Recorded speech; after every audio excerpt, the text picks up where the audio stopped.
Good afternoon, and welcome to the Sustainability Hour with Mira and Maggie. I'm Mira, this is Maggie, and today we're going to talk about building and reimagining what building can be. I first have to say I loved the short period of time where in these sessions I shared videos with you to then speak about, but YouTube doesn't dig that. So now you just get me and Maggie and a bunch of links. So it's unfortunate because I just felt like sharing these videos with you is such a treat. And anyway, so hi Rosalind, welcome. I've got such goodies for you today. So we're talking about reimagining the future and reimagining building. You may know, because I have spoken about it a couple times, but I have had this vision of an eco park. And somebody just recently reached out to me with the possibility of funding this thing. So I'm in the place of, wow, it's getting real. Whether this funding comes through or there might be other funding, it's getting real. And if it's going to be real, what is the imagining that I can bring to it that will make this place just otherworldly, that is like an Epcot or a Disney for sustainability kind of thing, and to really reach into the potential for the future. Thank you, Rosalind. I'm really excited.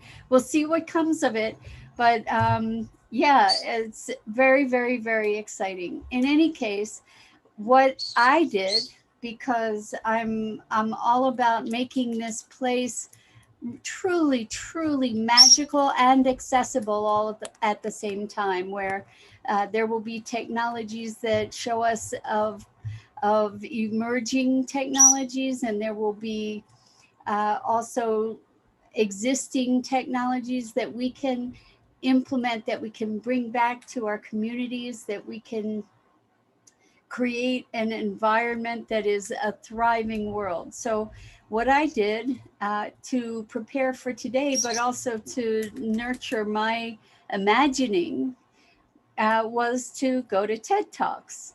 So you may or may not be aware of TED Talks. It is just a wonderful, rich resource for creative thinking. I'll just say that, for creative thinking and shifting paradigms and thinking about things differently. And TED stands for Technology, Education, and Design, TED. So if you look up TED Talks, you'll find incredible resources. But I had occasion to indulge, I'm using this as an excuse to indulge my curiosity around building and creating spaces. And I collected these links for you guys to check out these really awesome TED Talks. And the TED Talks are like 15-18 minutes a piece or something like that. Really awesome. So let's see if it came through. I did them all at once. There you go. Unfortunately, it's not putting the spaces between the lines for you, but I'm guessing that's Dido. If it is, welcome. It's so good to have you here.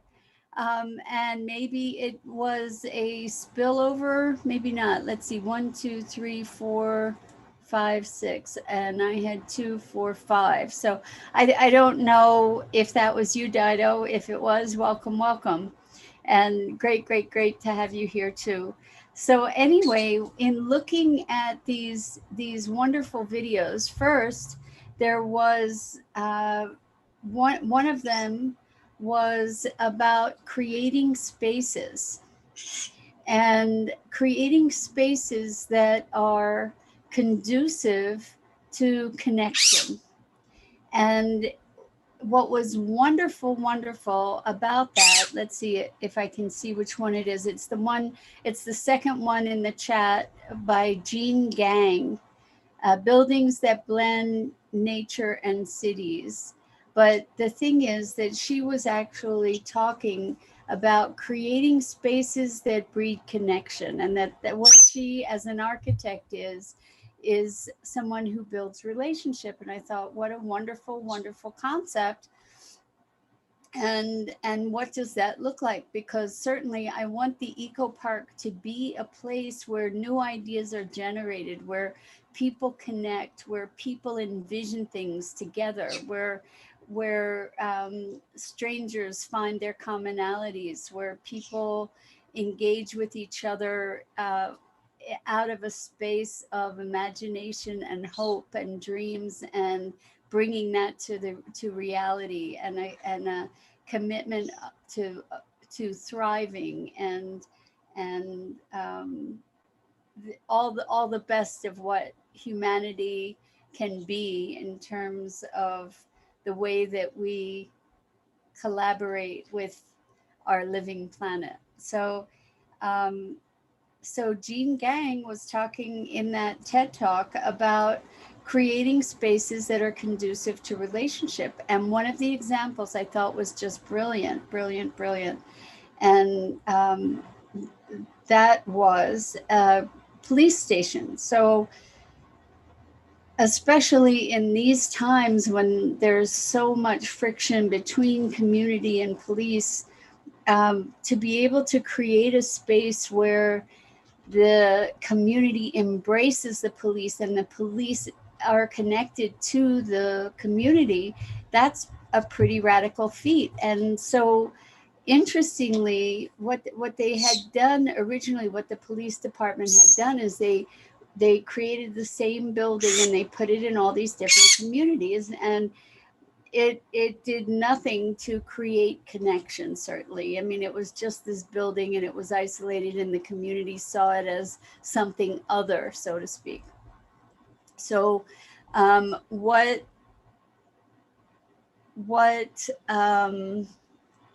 happened, what she and her team did was they redesigned the police station, and they called it the Polis station, Polis, because I think that means, I now I'm embarrassed, I don't remember what it means, if it's connection or community or people or city, something along that idea.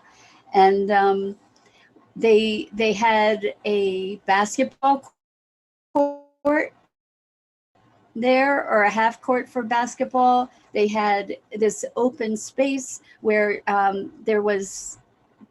you would walk through this space, and maybe that's where you get your car registered. And they had basketballs that the kids could borrow for the basketball court, and they would have impromptu games, and they would have tournaments, and sometimes the policemen would play, or the police people would play with the kids. And what happened was that a whole dynamic of the whole neighborhood changed dramatically, where rather than playing basketball in other areas around the that community, they were gravitating to the basketball court in the police station, or where the police station was, because people were perceiving it as safer. And you can imagine how that bred a greater sense of connection and community. So, in thinking about designing this eco park,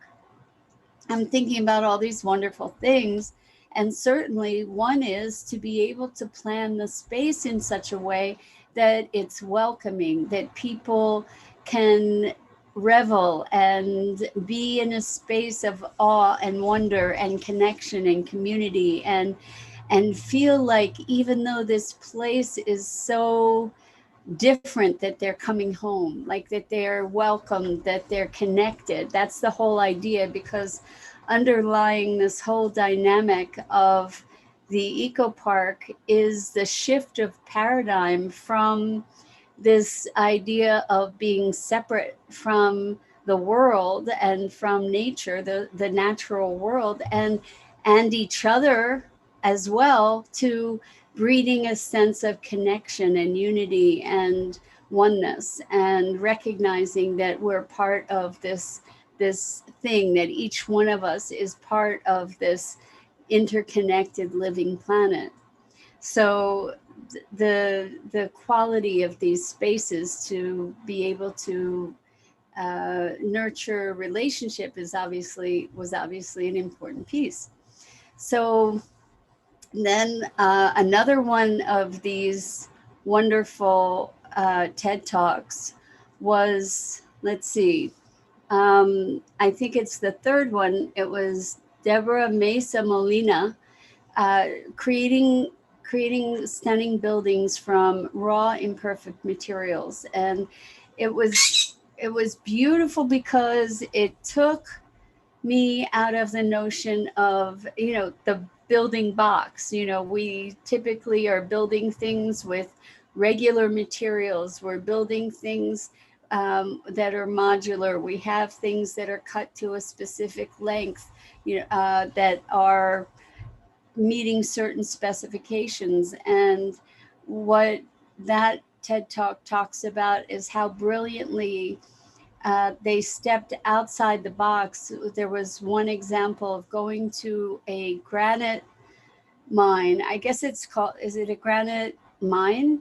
Anyway, granite pit where they were extracting granite, and there were lots and lots and lots of irregular pieces of granite that they were essentially calling waste.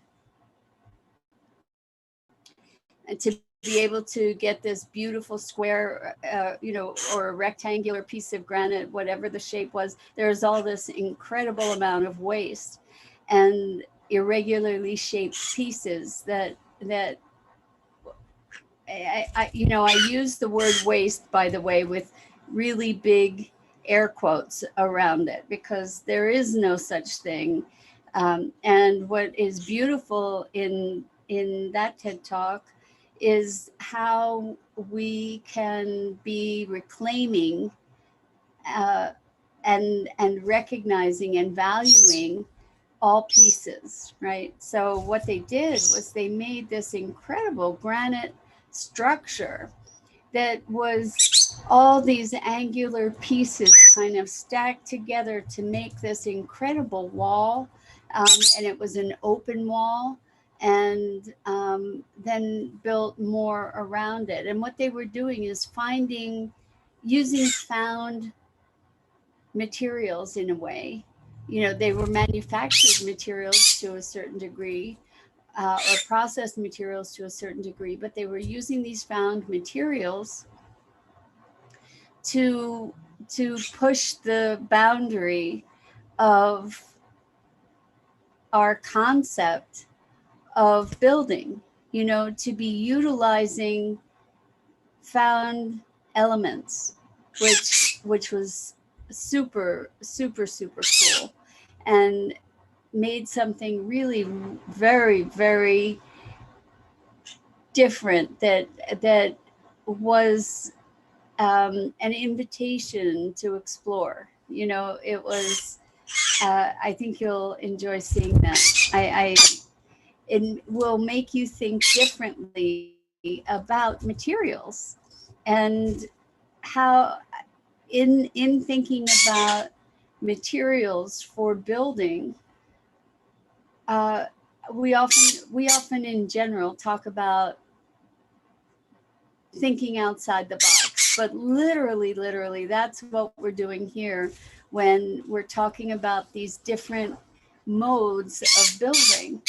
And one of the ways that she's crazy today, right, Maggie? She's stopped for the moment.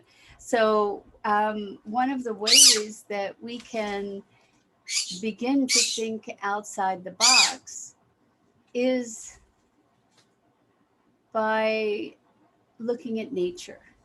And so there is a whole new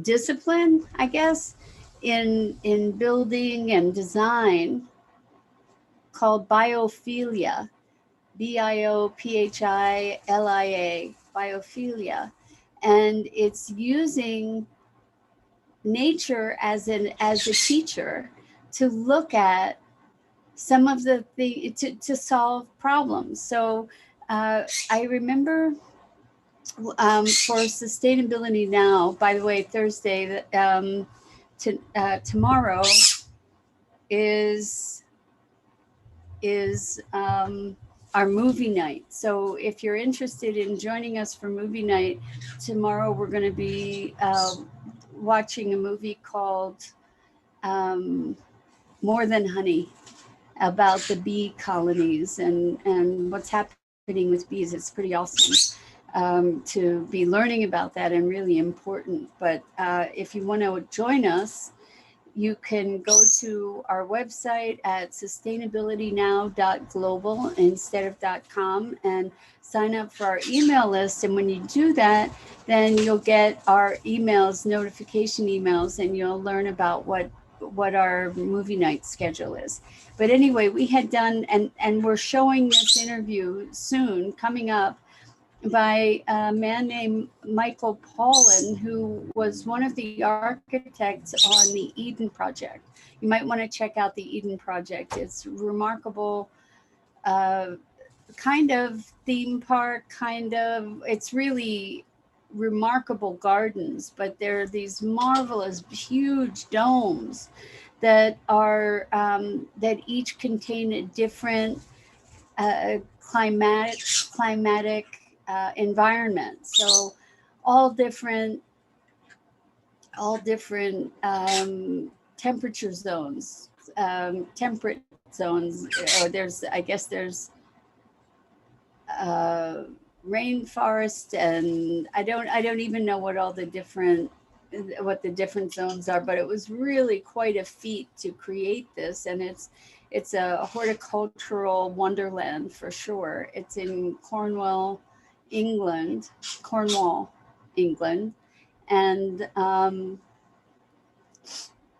Michael Pollan was one of the architects that helped to design these incredible domes that were going to contain these environments. And um,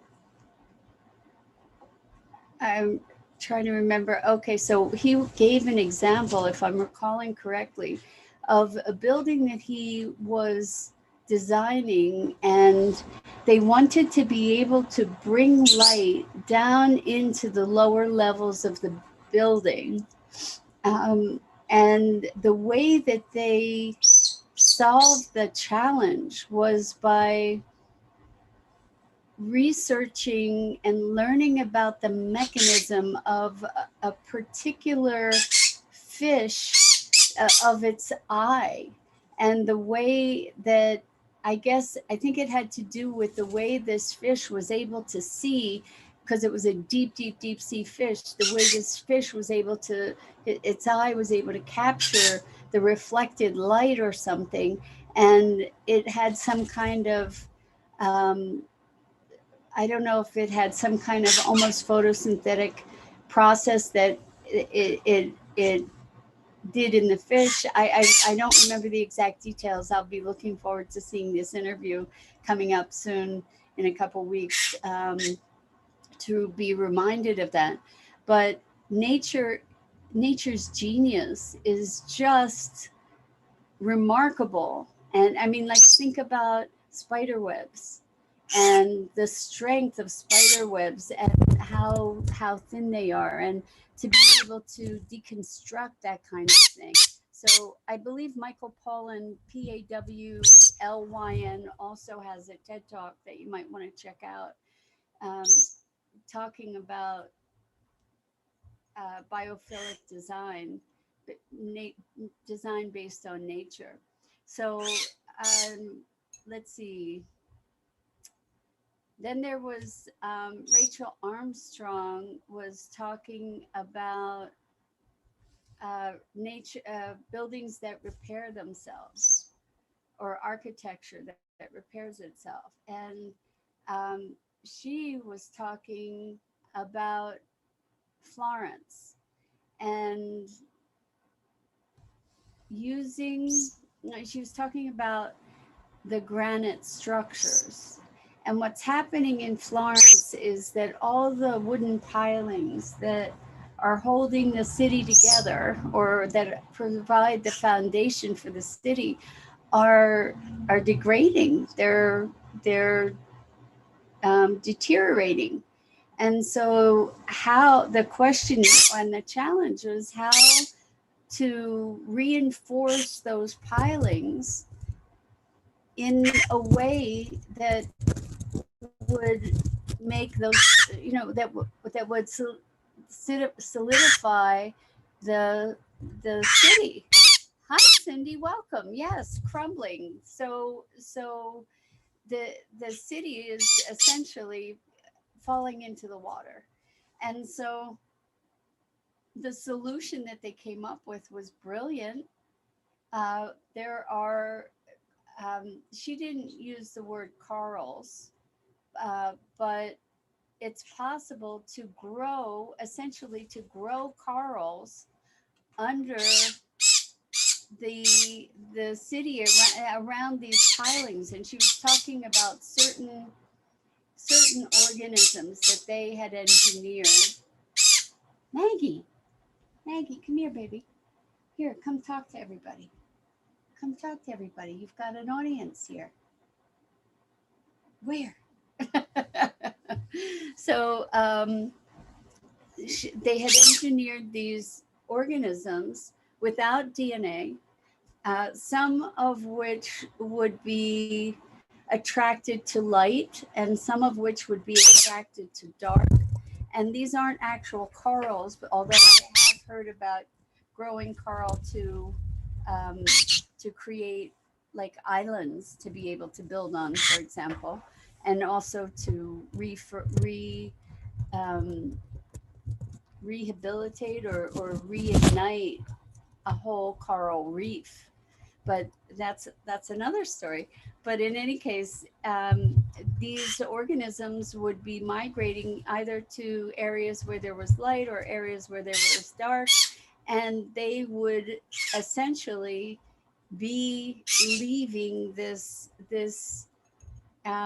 coral like, or ultimately, eventually, this rock like substance that attached to the pilings and will shore them up and become like granite.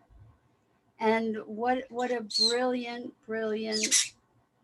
solution, right? And the idea is that not only will they shore up the pilings, but they will be attracting other sea life, other water life, and creating a richer ecosystem. So how cool is that? And let's see what else we have here. So Neri Oxman, the intersection of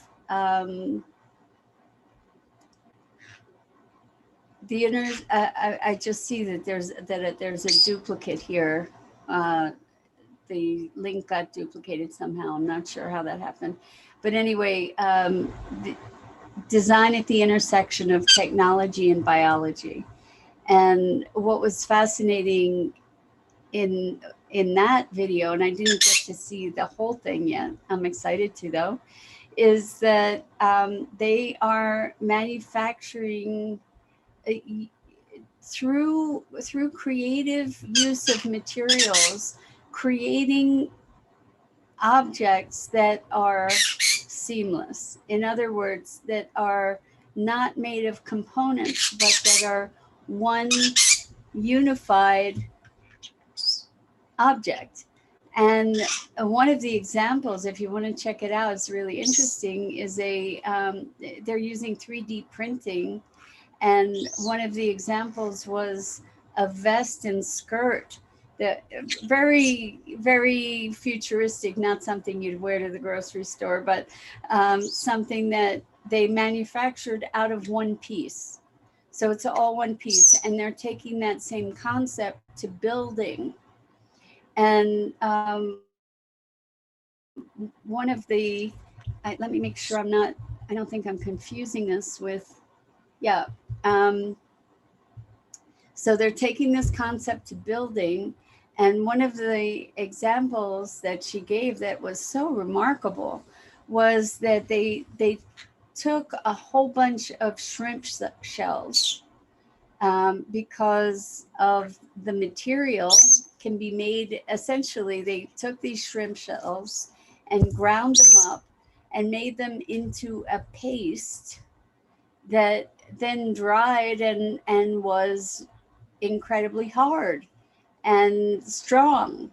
And they were able to print with that material. Probably they blended it with whatever else they blended it with to make this really, really strong material.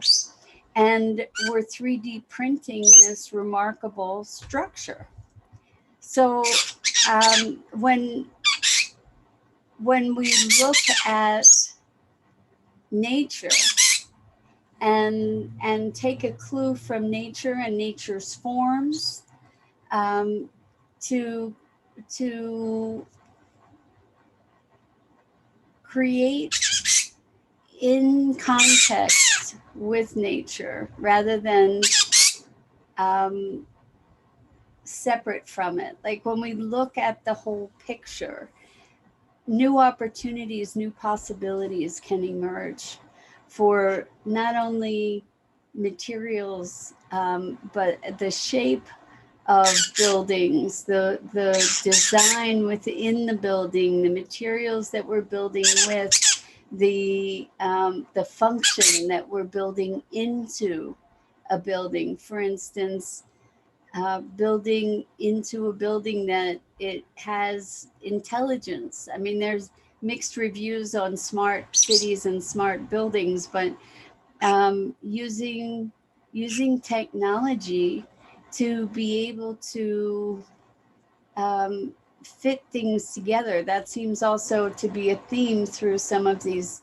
TED Talks, is using our technology to be able to, for instance, 3D scan some of these odd shaped materials and figure out how to assemble them and determine the stresses and simulate the way that they might be responding to nature's to weather, for instance. And um, we get to think about what's possible, that we can use materials that have the ability to generate energy. For example, there was a discovery I read about where where this person had created solar cells from vegetables and created like these solar panes that were just in place of windows, but these solar panes were out of some way that he developed uh, technology from using vegetables or using plants that and harnessing the photosynthesis capability of the materials that he was using, was able to capture it so that these windows actually collected energy, that they actually were solar cells. Now they weren't they didn't have a huge capacity, but they they did generate electricity. So when we think about the possibility of buildings for the future, how about buildings that recycle their own water, that recycle their own waste, that generate or maintain temperature by themselves without having to be air conditioned or heated, or only nominally so? How about environments where they're growing their own food, and the growth of that food enhances the quality of the air, where maybe condensation and whatever, and perhaps even rainwater might be captured, where the waste that's generated by the people that are using the environment gets recycled into compost or energy somehow. So the imagination is the limit. And um, I earlier today I read an article which I was very, very fascinated by, that was talking about in physics. It's a study that was proving or indicating the possibility or potential of the notion that a network of observers creates reality, that's actually how reality is created, is from life rather than and consciousness creating reality rather than reality and life being a byproduct of reality. And it goes back to kind of, I think, therefore I am, in a way. But when we think about the way we think, when we think about the way we think about building, or the way we think about cities, or the way we think about food supply or energy supply, it's our thinking that limits the possibility.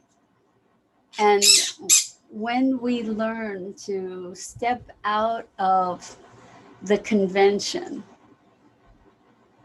we then have the possibility to create something wonderful, filled with wonder and magical, and we have access to solutions that we might not have imagined. So um, I think I've been reading a bit about the Disney enterprises and what was behind them, and what kinds of things what kinds of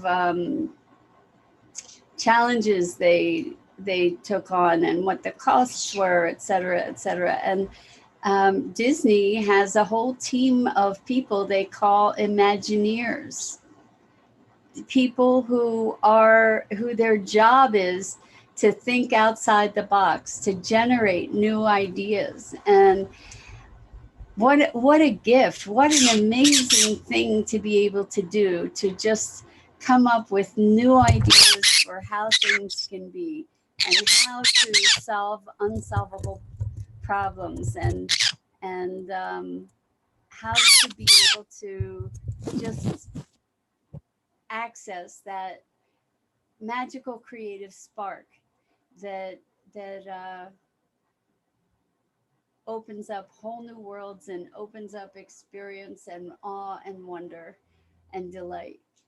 And so I think that's, it's an opportunity. We all have the opportunity, and I'm using the eco park opportunity. We all have an opportunity to be truly shaping the world in our image, but I mean really our imagining. And the bigger we can imagine, the bigger the changes there can be, so we get to rethink, to think anew. And from that, there's a bunch of people that are doing that already, and the more we expose ourselves to them, the broader our perceptual capabilities expand.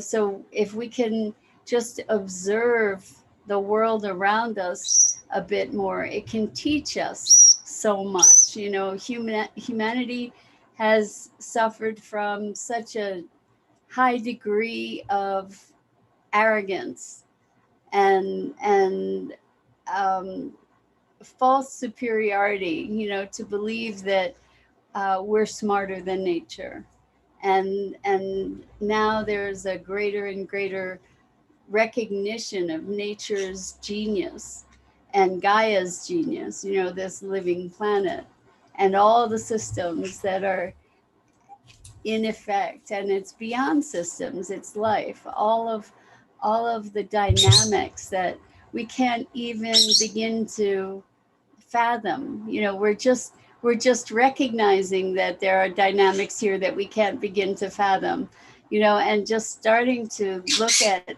how maybe we can emulate and employ some of that genius and employ it and into our interactions with the world, right? So I this idea of building, you know, creating a built environment. What does that look like going forward? What do our living cities look like? Rather, more than even smart cities, living cities. What's a living city look like? You know, where there's food production, there's water conservation and purification, there's waste management, and I mean like human waste. I don't mean like plastic, etc. You know, where the materials that things are made with are materials that can be consumed by the earth, um, and brought into a life cycle. And how do we get to conceive of this built environment?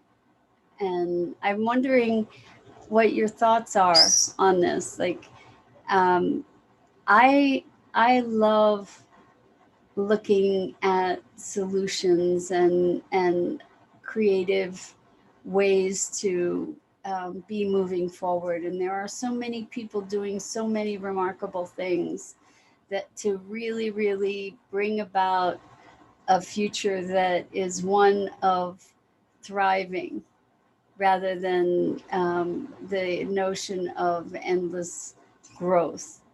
You know, so we I think it was last week, the video that I showed, the last video that I showed, um, was talking about economy. It was Kate Raworth and donut economics, and talking um, about governments that support thriving rather than growth. That we've seen growth at the expense of thriving, and she was talking about economies that bring us to thriving even if they're not growing, that they prioritize thriving over growth. And I think we get to make that distinction. You know, like in America, bigger was always better, right? And we get to really reevaluate that. Like, is bigger better? I think in this time of COVID, I think we've gotten to see that perhaps that's not the case. You know, the rampant McMansions all over the country, and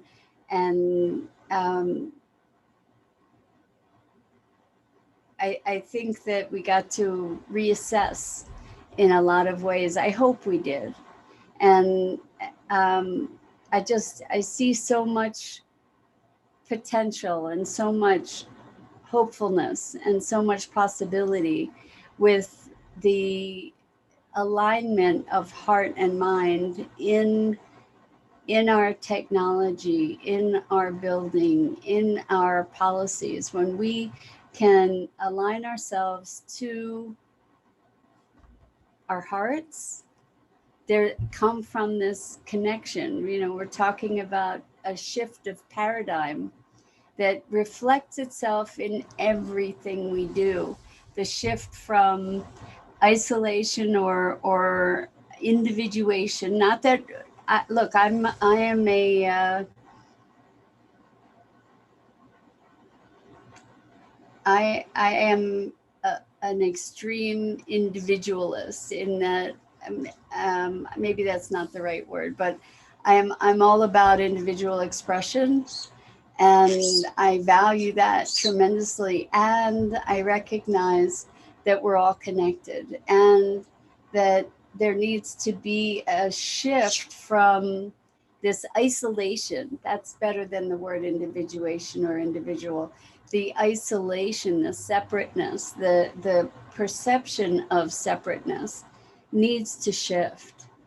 Needs to shift in order for us to be able to make a world that's going to thrive for humans. I mean, the earth is fine. The earth is going to survive us. But in order for us to survive, we do need to make this shift of paradigm to recognition that we are part of a global family. And that needs to be reflected in the way that we design our environments, the way that we create our built environments, whether it be our own home or a town or a conference center or a city. We need to be building things that are harmonious, and ideally maybe things that have a lifespan. You know, what about that? What about, it was really interesting. I was talking with a friend earlier who's an artist who is building an installation, and it's a beautiful, beautiful concept, where she's making hands of clay and is going to be installing them around the trunk of a tree. So it's these big hands holding the tree. And the hands, we said, oh, so what happens over time as the tree grows? And she said, well, the installation is only for maybe 3 weeks. But the interesting thing about this, it's just a beautiful concept to begin with. But then she said that the hands are made of clay that isn't fired. And so part of the piece is for them to degrade over time, for that clay to dissolve and disintegrate over time. And I thought that was such a brilliant concept. What a brilliant and beautiful piece, you know, to be having those human hands having an impact, you know, connecting and also falling away. And what would it be if we made buildings that, what about if we made buildings that were alive? You know, maybe they conduct photosynthesis from their surfaces, and that's what powers the building. You know, maybe they do evolve and change over time. Ideally, we would be able to be making them from materials that could go back to the earth. I think, you know, so that they can evolve into the next thing. So much to think about, so many possibilities, and I'm so excited to be dreaming up this wonderful, wonderful world of the sustainability eco park.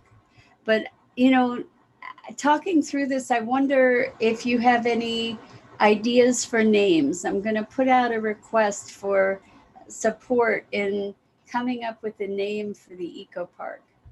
because Project Eco Park is not as inspiring as the right name might be. So if you have any ideas, I'm really, really open to hearing them. Would love for you to share them. And yeah. Anyway, I didn't talk today about other kinds of buildings. Like there's also a wonderful TED Talk by Elora Hardy, Elora Hardy, Hardy, talking about building with bamboo and these beautiful, beautiful structures. In fact, I'm going to be interviewing somebody in the next several weeks who does building with bamboo, sustainable building. And so when we talk about materials, we get to be looking at alternative materials like bamboo, like hempcrete, like aircrete, or foamcrete, like cob,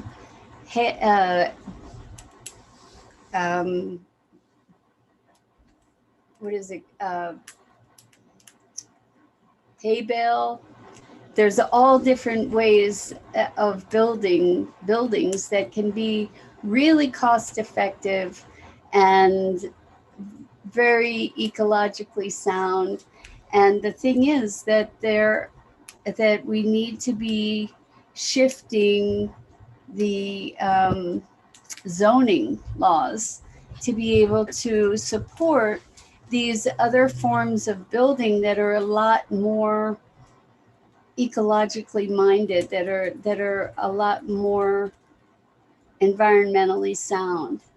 And so that's something where we can get active also, is to be involved with our zoning commissions and being aware of these new and not so new modalities for building, and make way for that. Let's change the laws so that they support the kind of future we want to be creating, right? So I hope you had as much enjoyment from this topic as I do. I mean, there's so much to see and learn, and these links that I shared are just a few things, but the things that you'll see on those videos, some of them are just so inspiring. You know, they defy the box. They step outside the building box into art and creativity, and something that is aesthetically moving and inspiring.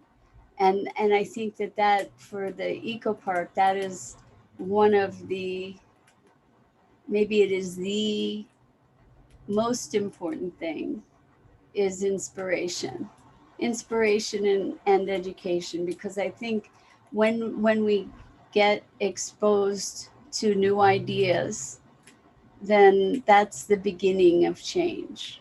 To know that something's possible, you know, like the 3-minute mile or whatever it was, you know, to know it's possible, all of a sudden the world changes to adapt to the new reality.